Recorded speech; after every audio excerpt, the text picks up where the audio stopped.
اور ان کی دل و دماغ عرش الہی کے آنے والے تجلیات و انوار سے بھر جاتے ہیں۔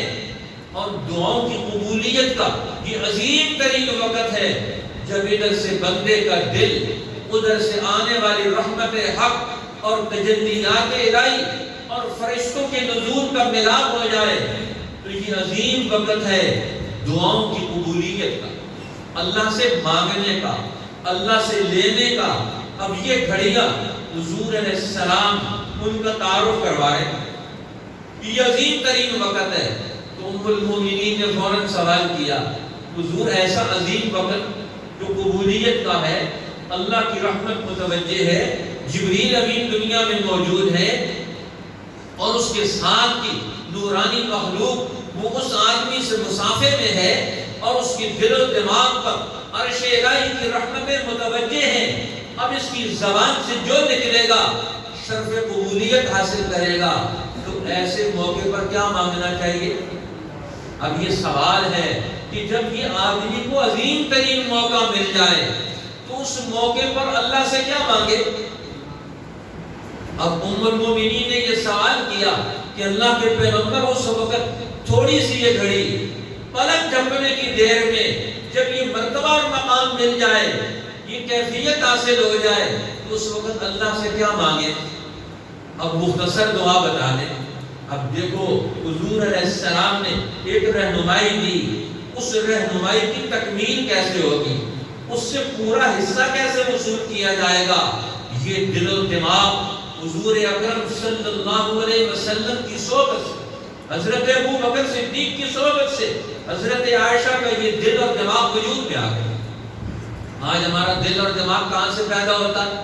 ریڈیو سے، ٹیلی ویژن سے، نیٹ سے، فیس بک سے، دیگر ہمارے سوشل میڈیا سے ہمارا ذہن وجود میں آتا ہے، ہمارے خیالات وجود میں آتے ہیں، ہم اس انداز سے سوچتے سمجھتے اور عمل کرتے ہیں۔ لیکن وہ لوگ ہیں کہ جن کا دل و دماغ وحی کی پرورش اور نگہداشت میں وجود میں آتا ہے۔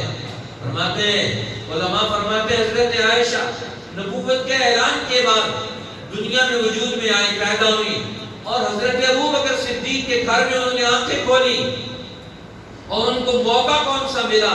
جہاں وحی کا تذکرہ ہو رہا ہے، قرآن کا ذکر ہو رہا ہے، اللہ کی توحید کا ذکر ہو رہا ہے، اور انہوں نے آنکھ کھولنے کے بعد ان کے دل و دماغ میں، ان کے کان میں کفر اور شرک اور جہالت کی کوئی بات ان کے دل و دماغ میں نہیں پہنچی۔ پاک اور صاف ذہن حضرت ابو بکر صدیق کے گھر میں وجود میں آیا، اور ان کے گھر سے پھر حضور علیہ السلام کے گھر اور کاشان نبوت میں منتقل ہوا، تو اس کی تراش و خراش کیسی ہوئی ہوگی؟ اس دل و دماغ کے اندر کون سے جذبے اور ارادے وجود میں آئے ہوں گے، اور کیسی نیتیں وجود میں آئی ہوگی؟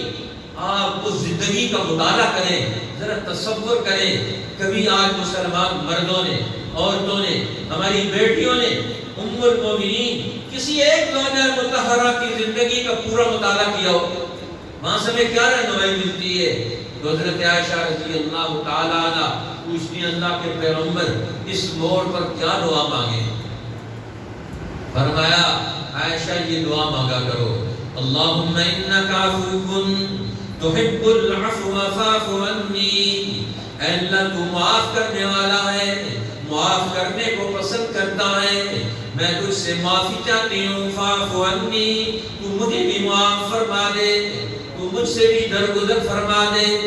اپنے گناہوں پر اللہ کی طرف سے عفو و سلامتی مانگ لے، سارے گناہ ختم، اللہ کی رضا حاصل ہو گئی۔ ایک جامع بات ام المومنین کی وجہ سے حضور علیہ السلام کی زبان مبارک سے پتہ چل گئی، اور اللہ نے ان کو جو علم کا